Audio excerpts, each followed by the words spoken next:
All right, guys, welcome back. So it's been about a week since we put out a video. Obviously, if you are familiar with the channel, you're familiar with me, you know that we were racing the last week or so. We ran four races in about 5 days. Then we had the banquet for High Limit Racing. And today I want to talk about just the season overall and some of the cool things that we did, some of the things that we did different from other series that have come in and tried to do this in the past. And I wanted to hear your guys' thoughts. That's kind of the main point of this video is I want to hear your guys' opinions, your guys' ideas for next year. What do you think that we could do better? What did you like about this year? And that's the reason for putting this video together. So before I get into it, though, I just put my tripod together right before I turn the camera on here, and I just broke my tripod. So it's actually being held up by two gloves right now because one of the legs broke. So now I got to go fucking Temu shit, man. Sorry to any of those younger viewers out there, but don't buy anything off Temu. I just blew out my tripod over here, so that hurts. And it's going to take a few days for that to get here, a new one. So yeah. Now the other thing is on the community tab, I'm going to be over the next couple of weeks, or probably about 2, maybe 3 weeks. I'm going to be every other day, putting up that A, B, C, D, F grade for all the drivers with high limit. And I'm asking all of you to please go vote on those because I'm going to use them in the season review for each and every single of the 16 drivers that ran this year. So I'm going to involve the community a little bit when it comes to those videos. So if you could please go to the community tab. I think last check I had 210 views on the one for votes on the one for Brenham Crouch. So if you guys could go on there and vote, that would be awesome. I want to hear everybody's opinions on that. And I want to make sure we have a pretty good, sample size of votes for each and every guy. So keep an eye on that and be on the lookout for all of those polls I'm going to be putting up on the community tab. So here we go. Let's take a look at 10 things this year that I thought were, the most important things that happened with High Limit Racing, and the 10 things that I think made it the most successful and why it really, in my opinion, we had a fantastic year. The first year went better than I think anybody, including Brad Sweet, including Mark Floriani, including everybody else, Kyle Larson, whoever. This went better than anybody else, I think, expected it to go in the first year, right? And it's only going to get bigger and bigger. So the first thing I think that was, and I don't know, this is not really it's not ranked by like most important to least important. It's just 10 things. But I think one that is very important is the Fastpaced Shows. I know Brian Walker, our social media guy, Walkipedia, has all of the data as far as how long each show ran. But I can tell you that our shows were significantly faster than what the Outlaws are running. And I think that is important because people, they have other things they want to do with their lives. They don't want to be at a racetrack for 4 and 5 hours a night, especially for a one division program. I feel like we had so many races, especially in the second half of the year, and especially if they weren't like a special event or anything like that were like 2.5 hour shows, 2 hours, 45 minutes. I mean, this is what people go to sporting events for, right? You go to a hockey game, you go to a football game, you go to a basketball game. You know you're going to be there for a certain amount of time, no longer than 3 hours. And I think that is important for the future of the sport and getting new fans involved. They're not going to be there for 6 hours a night. They're going to be there for 2 or 3. And I think that we really did a good job. Mike Hess, hats off to him for keeping the show rolling. And yeah, Fast-Paced Shows is number 1 on my list. Now, the number 2 thing is the schedule. There at the beginning of the year, we were going to racetracks that nobody, watching at home on Flow had ever even heard of before, I feel like. A lot of the drivers have never heard of them either. And I thought that was really fun. I'd never been to several tracks, especially in that Texas, Oklahoma, Arkansas swing. We were going to racetracks that I had never even heard of before. And we saw some really good racing. It put those tracks on the map. And I think the drivers really enjoyed them. And we got to get to some different markets, right? Golden Isles, maybe the crowd wasn't fantastic, but we're getting sprint cars into a region that doesn't really have sprint car racing. The races at RPM, unfortunately we got rained out at Texarkana, but Riverside, the first 410 race there in a long time for a national touring series. I wish we didn't rain out at Florence. I wish we didn't rain out at Davenport. But there was all other kinds of tracks that we went to. Douglas County in Oregon. What else? I'm missing a couple, I know. I can't remember every single race off the top of my head on the schedule, but we went to a lot of really cool tracks, a lot of tracks that maybe nobody would heard of if High Limit didn't go there. And I hope that trend continues for next year.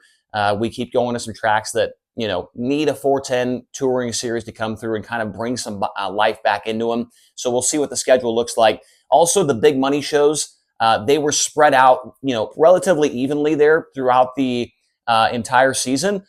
And then when we got to like the California swing, I felt like every race after the California swing, it was like almost every weekend we were having a big money show. 100,000s, 50,000s, 57,000s. There was a big race almost every single weekend towards the end of the year, and that made it really, really fun. So the schedule, I got that on there at number 2. The format I thought was interesting, right? The thing going in with High Limit, you know that we had to be different. You cannot do the exact same thing that the Outlaws were doing, because the Outlaws have been doing that forever. They've been doing that for a long time. And I personally don't like it. I think it's kind of boring, right? You start the fastest guys at the front of the field, and they're in the dash. It's this, most of the time it's the same guys every night. I think with our format, the quick time guys in each heat go into fourth. That gives an opportunity for different guys that are not the best qualifiers to start on the front row of heat races and have a chance to make the dash, which I think is super important. So, a lot of the times it would end up, there would be a lot of our full-time high roller guys in the dash, but there was a lot of times too where there wasn't. There was guys that, they only ran 3 or 4 races with us in one year, and they would be in the dash for one of those nights. One that really comes to mind is Caleb Johnson. We saw him in the dash at Lakeside out of nowhere. We saw guys when we were on the West Coast that were being in the dash too. So I really like the format. It wasn't much different from the Outlaws. That was kind of the main thing, was the heat race invert, and then the seeding program, how we seeded the 2 flights. Those were 2 of the main differences. And in my opinion, I really liked it. It's different. And I think that we have to be different if we want to continue to grow. We can't do the same exact thing as the competition, right? The roster, this might be the biggest thing, right? The roster was unbelievable. 16 drivers made every single race. Tanner Thorson, he missed Port Royal. He had a kid. But his car was technically at every single race. 16 drivers made the whole thing. I mean, we got champions from all kinds of different divisions in there. And I don't know if we're going to have 16 guys next year. I have no idea. But for first year, for everything that happened, they all made it to the West Coast. They all came back. Everybody doubted the series, that there would be 10 cars that finish the year, 8 cars that finish the year. We had 16 teams fully committed to being a high limit racing organization, and they made it. And so that is absolutely incredible. This group of drivers, it was, in my opinion, top to bottom, the toughest competition that was out there on the national tour this year. With the Outlaws, they've got 12 guys. I think they had 6 or 7 that are contending for wins each and every night. I want to say 7 of their full-time guys have wins. With our guys, I don't know what the number is off the top of my head, but it had to be, 8, 9, maybe 10 guys if you count the prelim nights in there. The competition from top to bottom was unbelievable. Our 16th place guy won the IRA championship last year. The 15th place guy is a USAC Triple Crown champion. The 14th place guy is a car owner that has 6 championships in a row, a NASCAR driver, right? I mean, it was a very, very good field of cars, and I don't think anybody can deny the talent that was in the field this year with High Limit. So I think that's super important. Some other things, the Butler Built questions, I think were a big hit. A lot of people were really happy to hear those each and every night. Involving the fans more is something that High Limit is looking towards doing more and more each and every year. So the fan engagement with the Butler Built questions, getting that fan's name in their hometown on the broadcast, I feel like that gets people more excited that maybe it's going to be them this time. So we submitted, I think there was 500 questions submitted throughout the year, and the drivers got some interesting ones. Tony mentioned it during the banquet that, what's your favorite cereal? What's your favorite, karaoke song? Who's your celebrity crush? Like things like that. Get the driver's personality out there more. And that's what we need to make these guys into superstars, right? And that's what High Limit's trying to do. The other thing is the angel donor. Over $80,000 was donated to different charities this year. And, that's something that, I don't know if it really adds to the show. And people don't tune in for, donations to charities and things like that. But I think it was an awesome gesture by the angel donor. The guy is super good guy, awesome guy. Met him several times this year. And the drivers, I think, look forward to it. They wanted to, talk about the charity that they're donating to, right? And we sent $80,000 to so many different charities. I received a message not very long ago, right before this video went on, that I think next year, if we do it again, if the charity, if the guy wants to do the charities again, we should have a QR code on the screen when the driver's talking about it to see if anybody from home wants to donate to that charity. I think that would be a really cool addition. So maybe that is something we could do next year. But the angel donor, I mean, high five, claps to him, applause to him. 80 grand is a lot of money. And, even, drivers were matching it. Driver sponsors were matching it. So it was really cool.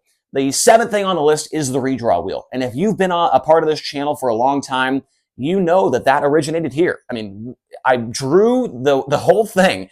My girlfriend drew the entire redraw wheel on the whiteboard, and we talked about it here for the first time.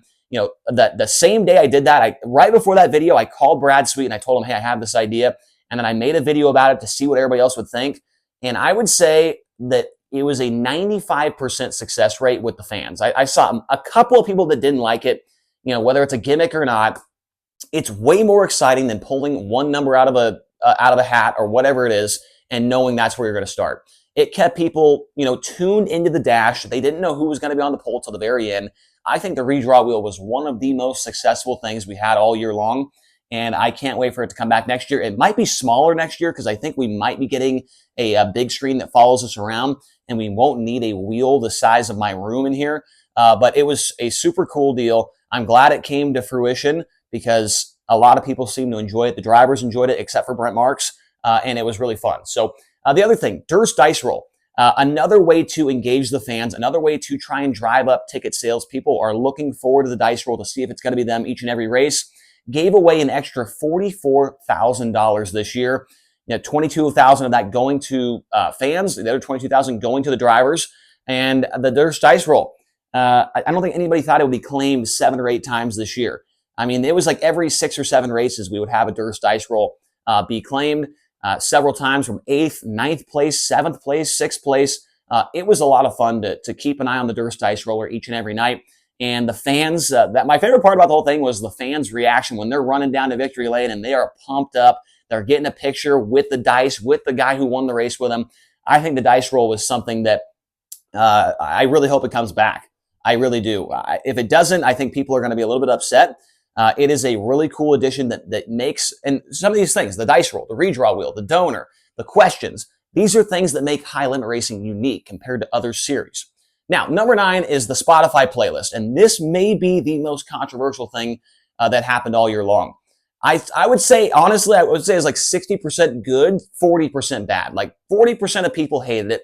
They didn't like it because the driver didn't have the same taste in music as them, along with a majority of the population, right? I mean, if not everybody's going to like the same music as you, right? And I think it wasn't about that. It was about getting drivers, their personalities more out there and trying to build them into these superstars, trying to build them their, what's the word I'm looking? I don't really know what I'm looking for, but trying to build them up and make them more human and personalize them a little bit more. And, when fans come and talk to them in person, hey, man, I love that song on your playlist, man. That was awesome. I think that we said that the link that always showed up on the bottom of the screen got clicked like 12,000 times this year. A bunch of songs got downloaded. So it was a really big hit. Glad we could do the fans playlist at the end of the year as well. I think the Spotify playlist was awesome. And I hope we can do it again next year with, obviously we're not going to have all these drivers back again. So we're going to have some new guys in there. We're going to have some new types of songs, some new genres and all that kind of stuff. So I love the Spotify playlist and I hope it does come back next year. You guys can let me know down in the comment section below. And the final thing, I don't even know if this really counts, but I think the Flow Racing coverage was awesome. I love the fact that Flow puts out the Facebook lives, the YouTube lives, showing hot laps, showing qualifying, maybe every now and again showing the heat races, showing the banquet live, giving people that don't have a Flow subscription the ability to still go in and watch parts of the event and maybe, man, that looks like it's going to be a good race, or I really like the way this series looks. I'm going to go buy a Flow subscription, right? And it's just getting the word out there more and more about high limit racing when you have free stuff for these people to watch online. And I think that Flow did a great job of trying to get more people to watch sprint car racing. When it's free, people love free. If it's free, it's for me, as they always say, right? So I think Flow did great. There's definitely some more to improve on when it comes to the overall broadcast. I think from me, from Tony, from Flow, and it's year 1, guys. We've got a lot we could still work on, and I think there's going to be some big changes coming up next year to make the broadcast even better than it already was. And, Tony and I, we had a lot of fun each and every race, and I hope you guys enjoyed the coverage that we provided. For me, I still have a lot to work on to be a good announcer. I'm going to be going to voice classes this winter time, going to the doctor, the ear, nose, and throat doctor to try and, fix my voice from going out. What seemed like every couple of races, it would just kind of shit the bed, unfortunately. So I'm going to go to the doctor and work on that. But I really hope you guys enjoyed it, man. It was a lot of fun this year. The drivers were awesome.